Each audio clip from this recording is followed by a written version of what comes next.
Terpuji Engkau yang Maha Pemberi, Juru Selamat manusia lagi-lagi.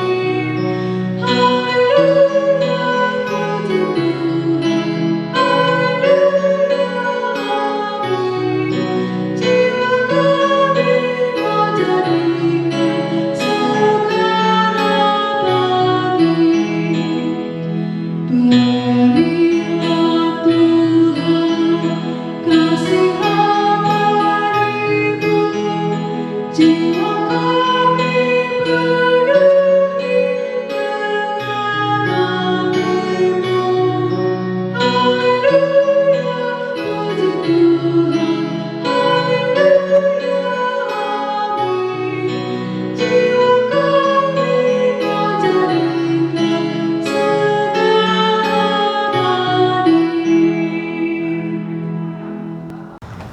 Shalom, selamat malam Bapak Ibu yang kekasih dalam Tuhan kita Yesus Kristus dan kaum muda yang terkasih.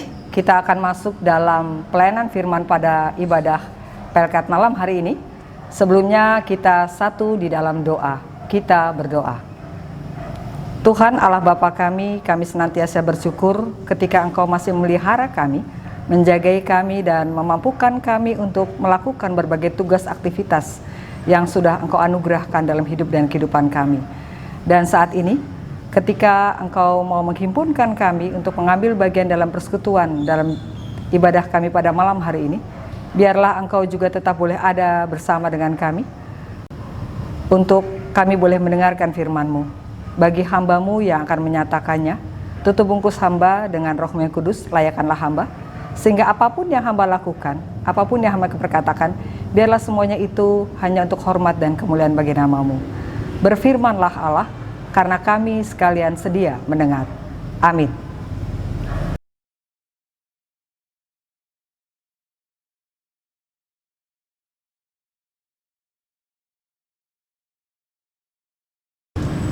Bapak, Ibu, kaum muda yang dikasihi Tuhan Yesus Kristus, kita akan membaca bersama dari 1 Korintus 14 ayatnya yang 20 hingga ke 25. Demikianlah firman Tuhan.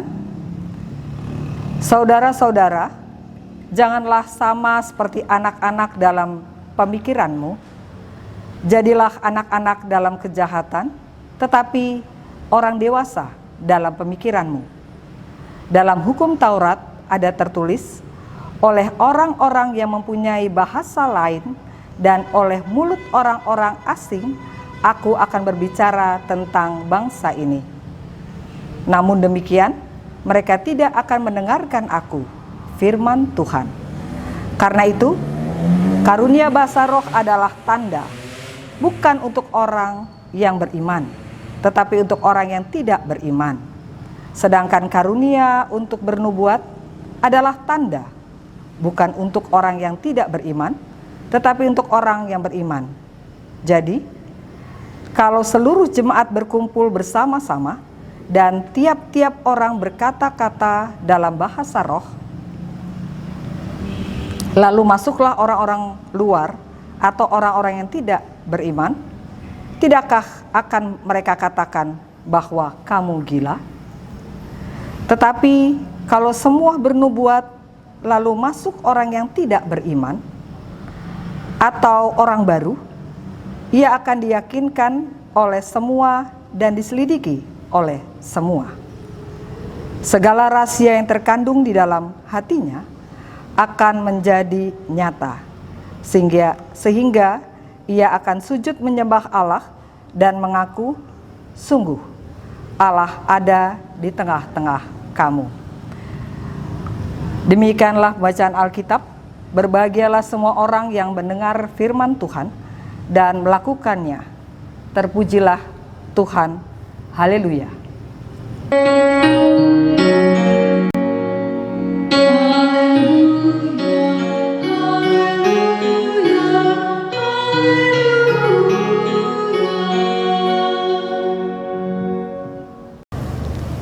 Bapak, Ibu, kaum muda yang dikasihi Tuhan Yesus Kristus, kita sama-sama tahu bahwa surat Korintus adalah surat kiriman Paulus yang pada saat itu dia mau menunjukkan kepada jemaat di Korintus bahwa ada berita yang tidak mengenakan, sehingga surat itu disampaikan oleh jemaat tersebut. Kenapa? Karena ada begitu banyak hal kejadian yang akhirnya ia melihat ada sesuatu penyimpangan yang mereka lakukan dalam kehidupan jemaat, khususnya dalam menggunakan bahasa roh itu. Jemaat yang memiliki kemampuan untuk melakukan bahasa roh, mereka melakukan penyombongan diri karena menurut mereka ya lebih baik daripada jemaat yang lain. Kota Korintus adalah kota kuno Yunani yang dikenal sebagai pusat perdagangan, pelabuhan, sehingga seringkali disebut sebagai kota metropolitan. Yang kalau kita lihat bahwa kota itu adalah kota yang makmur, sehingga ada begitu banyak kehidupan yang seringkali mereka merasa bahwa karena kemakmuran dan keberadaan kota tersebut, maka ada banyak hal penyelewengan yang terjadi. Kalau kita lihat, kota Korintus itu adalah kota yang cukup besar dan secara intelektual mereka cukup baik. Kalau bicara soal kaya secara materi, dia cukup kaya.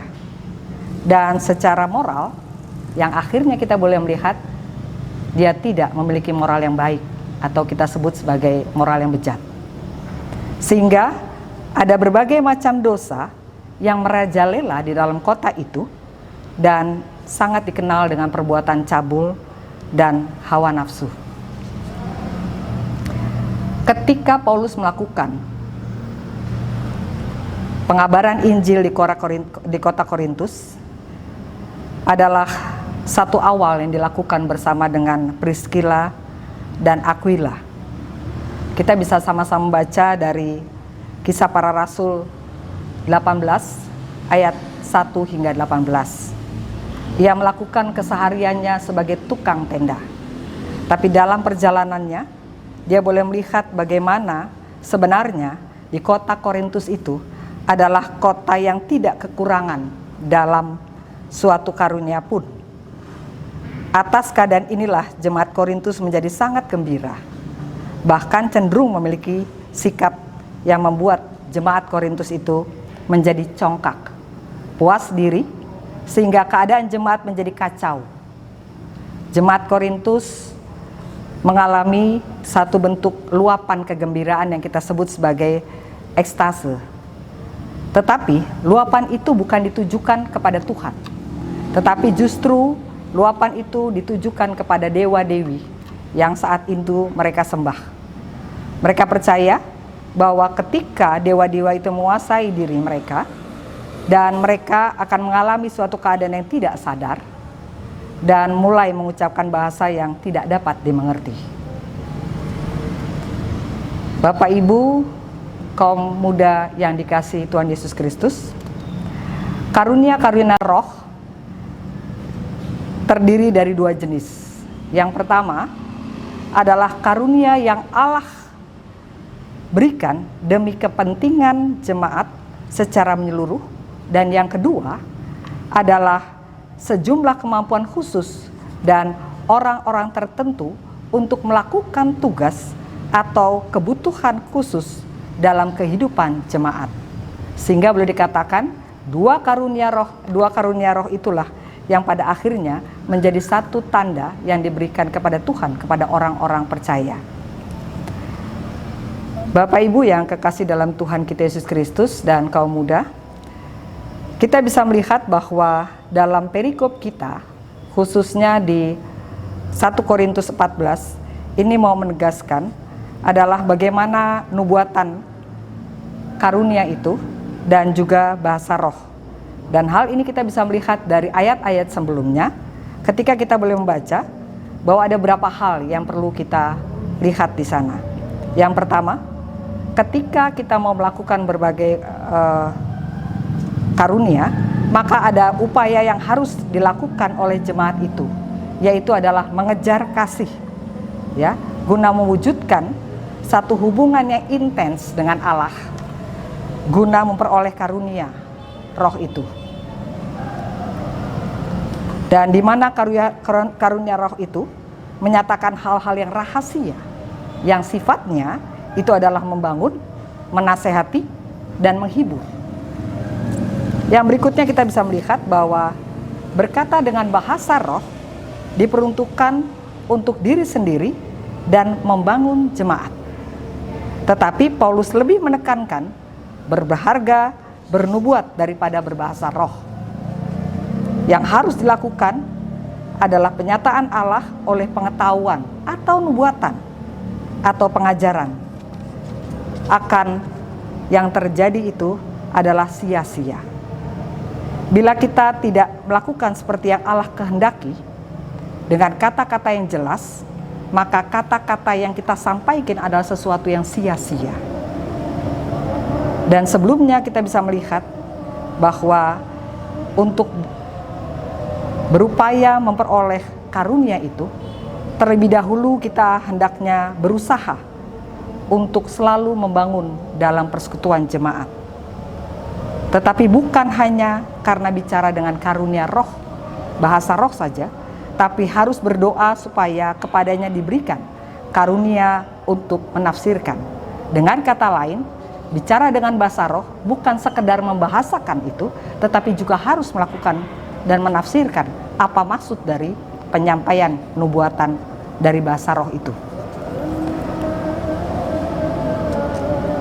Bapak Ibu, kaum muda yang kekasih dalam Tuhan Yesus Kristus, persoalan yang timbul dalam jemaat Korintus pada saat itu merupakan praktek penggunaan bahasa roh yang secara tidak tepat, terasa meresahkan, bahkan mengancam kehidupan persekutuan jemaat di Korintus.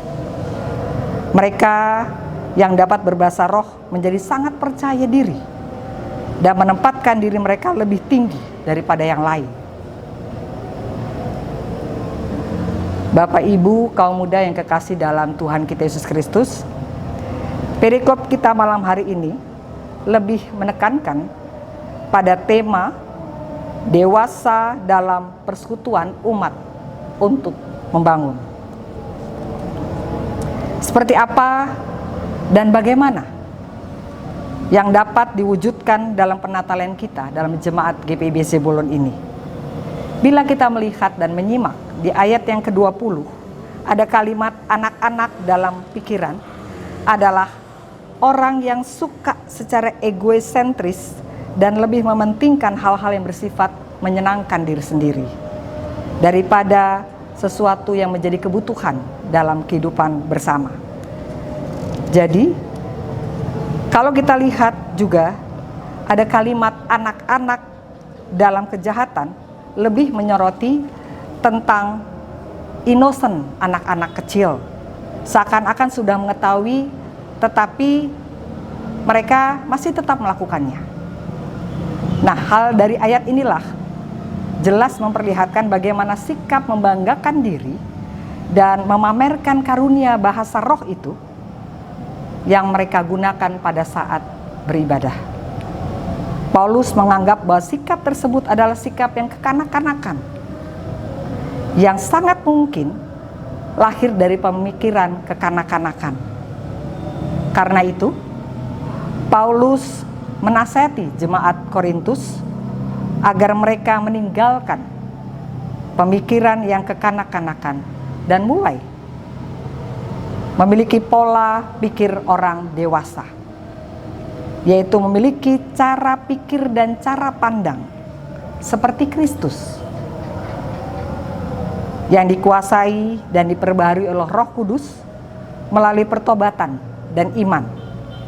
Percaya kita hanya kepada Tuhan Yesus Kristus.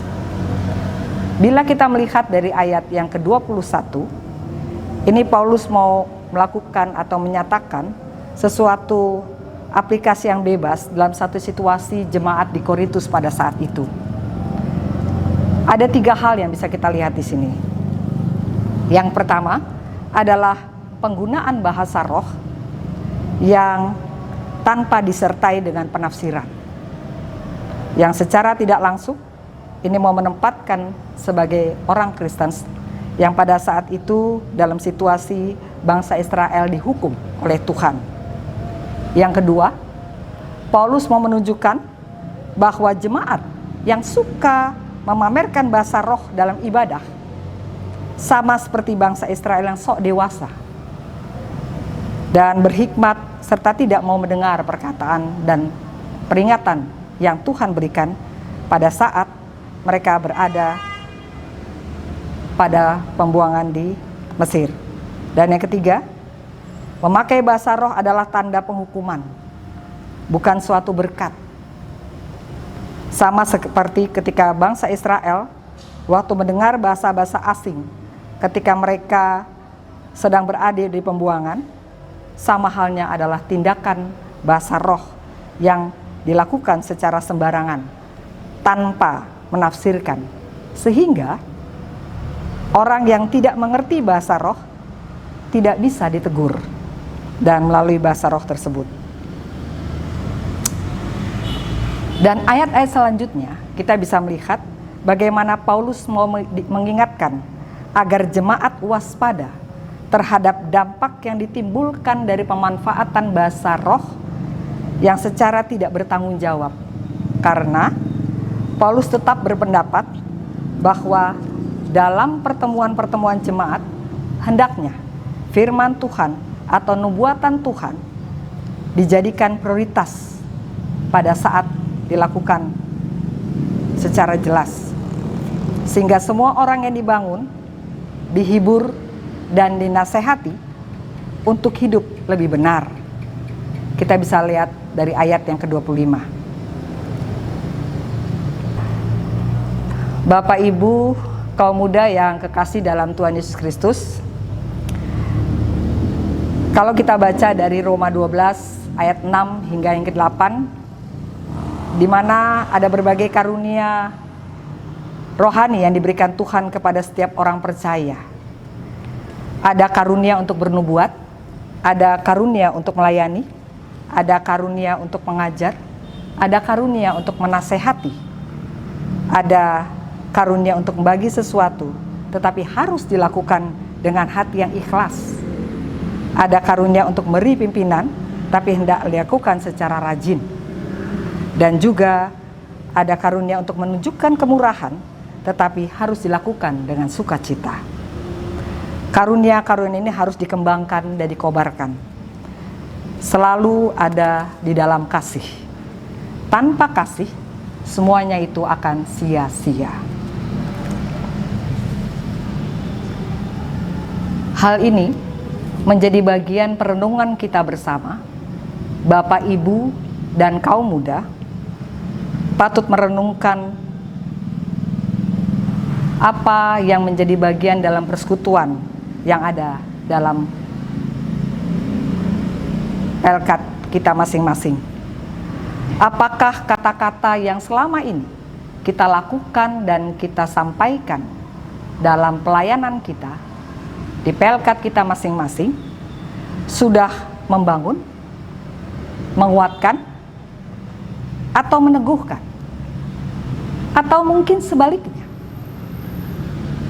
justru kita meruntuhkan, melemahkan, dan membuat orang lain tidak percaya.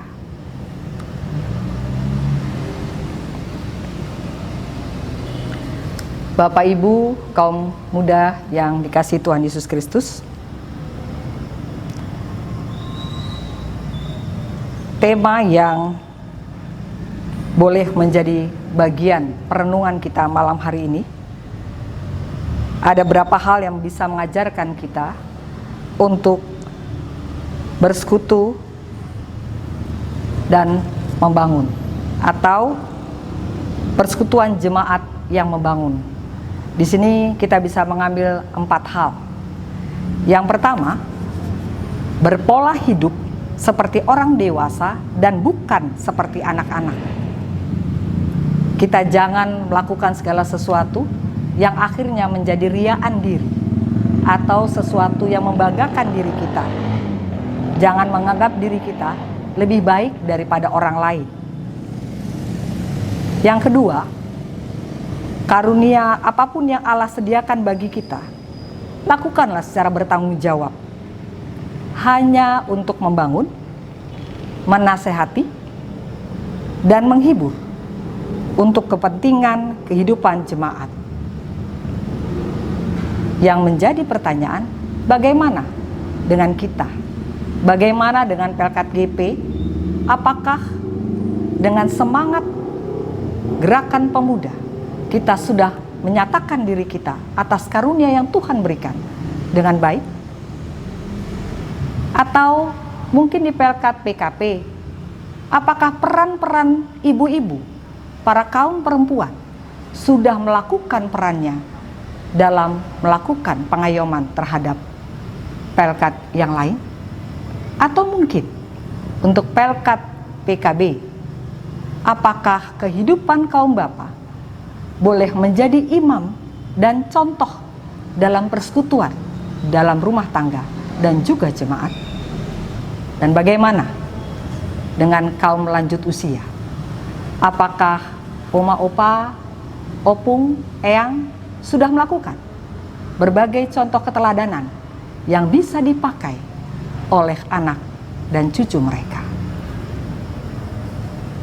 Yang ketiga, lakukanlah pembaharuan dan pembangunan persekutuan jemaat ke arah yang lebih baik. Jangan sampai kita melihat ke belakang, tetapi ke depan, melakukan penatalaian secara bersama dengan karunia yang telah diberikan kepada kita masing-masing. Dan yang terakhir, fokus terhadap prioritas persekutuan jemaat. Jangan sampai kita kehilangan fokus. Segala yang dilakukan hanya untuk membangun persekutuan jemaat, sehingga semua yang dilakukan adalah membangun, menghibur, dan menasihati untuk hidup ke arah yang lebih benar dan lebih baik. Dan biarlah semuanya itu menjadi kemuliaan bagi nama Tuhan. Jadi fokus, jelas, buat kemuliaan Tuhan.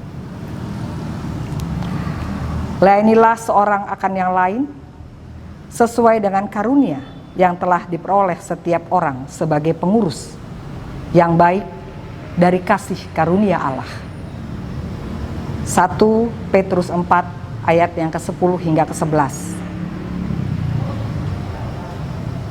Untuk mengetahui apakah karunia yang kita berikan atau karunia yang ada dalam diri kita sudah kita lakukan dan sudah kita kembangkan untuk persekutuan pembangunan jemaat ini. Itu akan menjadi PR kita. Bagaimana kita merespon dan merefleksikan kehidupan kita dalam jemaat sesuai dengan peran kita masing-masing.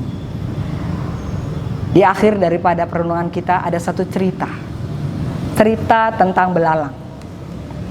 Seorang belalang ketika dia melompat dan melintasi ladang, tampak seorang diri, maka dia tidak punya arti. Tetapi ketika belalang itu bergabung bersama-sama, maka sekawanan belalang itu dapat melahap semua tanaman yang mereka lewati.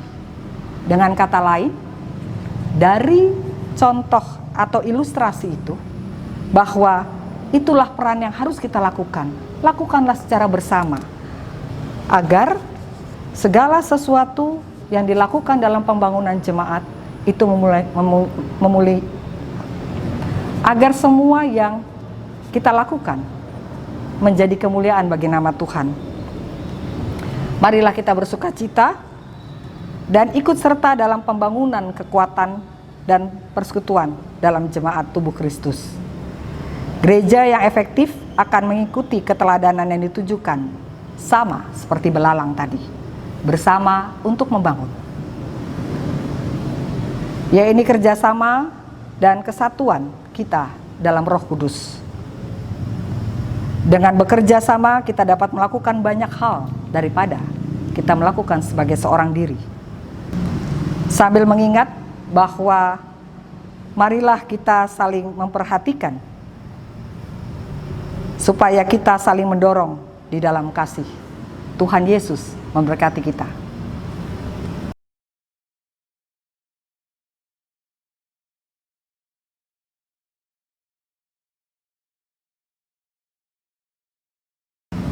Sebagai respon dari firman yang sudah kita dengar bersama, dan sekaligus menjadi bagian ungkapan syukur yang perlu kita nyatakan dalam persembahan kita pada malam hari ini, kita akan bernyanyi bersama dari Kidung Jemaat 254, Kristus penolong umat yang percaya.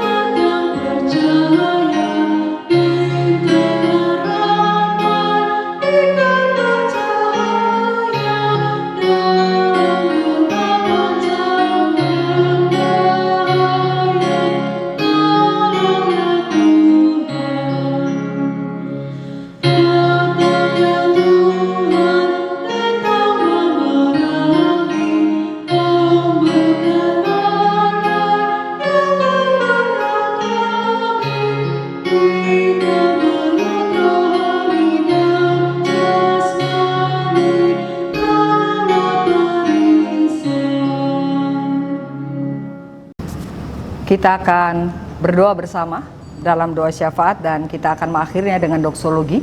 Mari kita satu di dalam doa. Tuhan Allah Bapa, Bapa yang penuh kasih yang sudah melayakan kami untuk mendengarkan firman-Mu. Bapa, kami bersyukur atas firman yang menyapa kami. Bagaimana kami harus menggunakan karunia yang Engkau sediakan bagi kami. Ajar kami untuk senantiasa tidak menyombongkan diri kami Tuhan, dari apapun yang Kau percayakan dalam kehidupan kami. Karena semua yang harus kami lakukan hanya untuk hormat dan kemuliaan bagi nama-Mu. Terima kasih atas sapaan firman-Mu Bapa, dan biarlah kami boleh bersyukur ketika dalam masa pandemi ini pun Engkau masih melayakan kami untuk kami boleh bersama-sama bersekutu dalam ibadah Pelkat, GP, PKB, PKP, dan PKLU. Terima kasih Bapa untuk berkat yang senantiasa Engkau berikan atas persekutuan kami pada malam hari ini. Walau dalam media yang berbeda dan situasi yang berbeda dan tempat yang berbeda, tapi kami bersyukur ketika Engkau masih tetap menyapa kami lewat firman-Mu. Dan biarlah firman ini menguatkan kami untuk kami terus menjalani hidup kami, menyatakan kehidupan kami sesuai dengan karya dan karsa kami. Terima kasih untuk semua hal itu Bapa. Dan saat ini pun kami juga berdoa agar Engkau juga tetap boleh ada dalam kehidupan bangsa kami ini. Bapa, kami boleh pertaruhkan seluruh pemimpin-pemimpin bangsa kami ini, mulai dari yang tertinggi yang ada di pusat maupun sampai ke daerah. Bapa, Engkau senantiasa memberikan hikmat dan Roh-Mu yang kudus, sehingga apapun yang Tuhan mau lakukan lewat setiap tindakan, dalam setiap kebijakan, Tuhan tolong mereka. Tuhan sendiri juga tetap boleh ada bersama dengan mereka. Dan biarlah Kau sendiri memberikan kekuatan kepada mereka, agar lewat setiap hal yang mereka lakukan, Tuhan berkenan. Kami juga menyerahkan seluruh anak-anak Tuhan yang Kau tempatkan di dalam pemerintahan kami ini. Biarlah Tuhan tetap boleh ada bersama dengan mereka, dan pakailah mereka sebagaimana Tuhan percayakan mereka di dalam segala pekerjaan mereka. Bapa, kami juga boleh menyerahkan seluruh keberadaan aparat dan juga para medis yang terus berupaya berusaha untuk melakukan pencegahan pada masa pandemi COVID-19 ini. Karena kami tahu Tuhan, bagaimana Tuhan tetap boleh ada dalam hidup dan kehidupan kami, dan bagaimana Tuhan tetap memberikan kesehatan kepada mereka, agar mereka dimampukan untuk melakukan seluruh tugas tanggung jawab mereka. Kami boleh menyerahkan juga kehidupan keluarga mereka.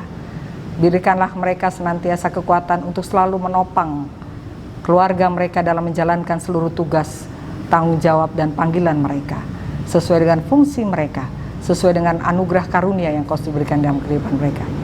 Dan Bapa, kami juga mau menyerahkan orang yang saat ini dalam kelemahan tubuh, baik dalam kondisi COVID-19 maupun dalam kondisi kelemahan tubuh yang lain. Tuhan, Engkau sendiri yang akan menyapa mereka, Engkau sendiri yang akan melawati mereka, Engkau sendiri yang akan memberikan pemulihan dan kesembuhan yang sempurna pada setiap upaya usaha medis yang saat ini sedang mereka upayakan. Tuhan berkenan untuk melakukan berbagai kesembuhan, dan biarlah kesembuhan yang sempurna Engkau nyatakan dalam kehidupan mereka masing-masing. Terima kasih Bapa.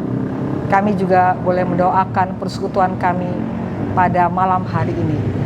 Baik kami sebagai Pelkat GP, baik kami sebagai Pelkat PKP, Pelkat PKB, dan juga sebagai Pelkat PKLU. Bapa, berikan kami kesatuan hati, agar kami melakukan berbagai peran atas karunia yang sudah Engkau berikan dalam kehidupan kami. Janganlah pada akhirnya kami menyombongkan diri dan memegahkan diri atas apapun yang Kau percayakan dalam kehidupan kami. Tapi biarlah kami boleh saling mengisi, saling membangun, dan saling melakukan sesuatu yang terbaik dalam peningkatan persekutuan jemaat ini. Dan biarlah Tuhan, kami boleh saling mengisi untuk melakukan berbagai pelayanan yang ada. Bapa, kami juga bersyukur ketika Engkau masih menempatkan anak-anak-Mu khususnya dalam tim tata ibadah dan multimedia yang senantiasa boleh ada bersama dengan setia dan tekun untuk melakukan tanggung jawab mereka, khususnya pada masa pandemi ini, untuk melakukan live streaming dalam setiap peribadahan yang ada. Berikan mereka kesehatan yang baik, berikanlah mereka tuntunan kepadamu Tuhan, dan biarlah ini menjadi bagian ungkapan syukur mereka atas segala berkat dan pemeliharaan yang Tuhan berikan. Bapa, ada begitu banyak hal yang menjadi keluh kesah kami, ada begitu banyak asa dan harap kami, tapi kami yakin dan percaya Tuhan terlebih mengetahui apa yang terbaik dalam kehidupan kami. Dan ketika kami boleh merasakan dampak dari pandemi ini, beri kami kekuatan Tuhan, berikan kami topangan, dan kami yakin dan percaya bahwa Engkaulah Allah sumber kehidupan kami, yang senantiasa tetap boleh memberikan berkat kepada kami. Dan biarlah Tuhan, dalam setiap pergumulan kami ini pun, kami boleh menyerahkan segala keberadaan kami dalam tangan pengasihan-Mu. Inilah doa, harap, dan asa kami Tuhan. Ada berbagai hal yang masih belum bisa kami sampaikan, tapi kami yakin percaya bahwa ketika semua ungkapan kami, dan biarlah menjadi suatu harapan kami, dan Kau yang lebih mengetahui akan menjadi kebutuhan kami. Inilah doa dan ungkapan syukur kami Tuhan, yang kami alaskan dalam satu nama yang terindah, yaitu Yesus Kristus yang sudah mengajar kami berdoa bersama. Bapa kami yang di surga, dikuduskanlah nama-Mu, datanglah kerajaan-Mu, jadilah kehendak-Mu di bumi seperti di surga.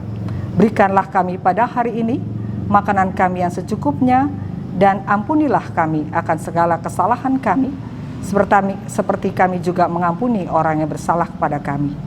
Dan janganlah membawa kami ke dalam pencobaan, tetapi lepaskanlah kami daripada yang jahat.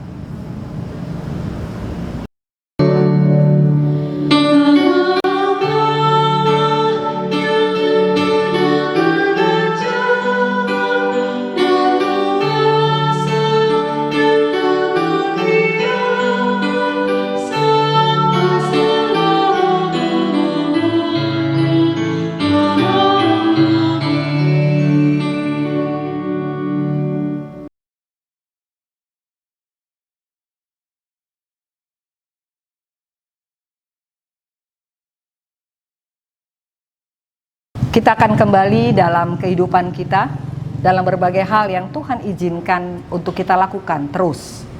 Kedewasaan menunjukkan karunia yang Tuhan anugerahkan dalam kehidupan kita. Dan nyatakanlah itu guna membangun persekutuan jemaat. Giat dalam kebersamaan, semua itu hanya untuk menyatakan kemuliaan namanya. Jaga dan tingkatkan intensitas hubungan kita dengan Sang Pencipta, agar kita diberikan hati untuk melayani dan membangun persekutuan jemaat dimanapun Tuhan tempatkan kita. Kita akan bernyanyi bersama dengan Kidung Jemaat 422, Yesus berpesan.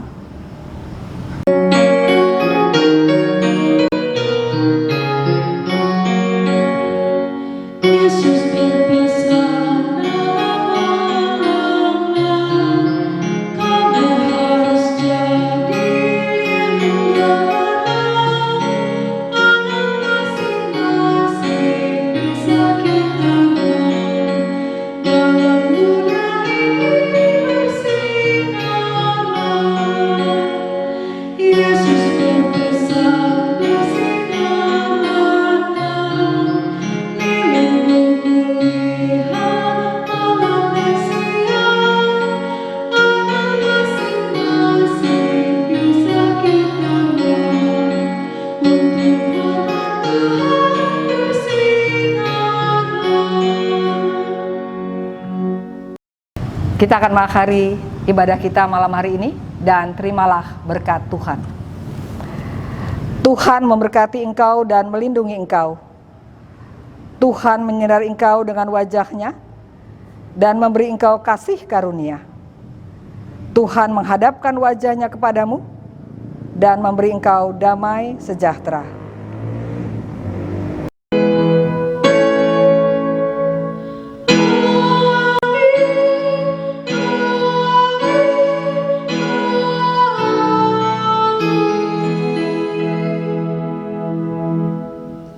Bapak Ibu, kaum muda yang kekasih dalam Tuhan Yesus Kristus, kita bersyukur kita boleh mengakhiri ibadah kita pada malam hari ini, dan kita tetap menjaga kesehatan kita tetap melakukan peribadah kita setiap hari dalam rumah tangga kita. Terlebih kita juga harus terus menyatakan apapun karunia yang Tuhan berikan dalam kehidupan kita di dalam kehidupan persekutuan dengan jemaat. Tuhan Yesus memberkati.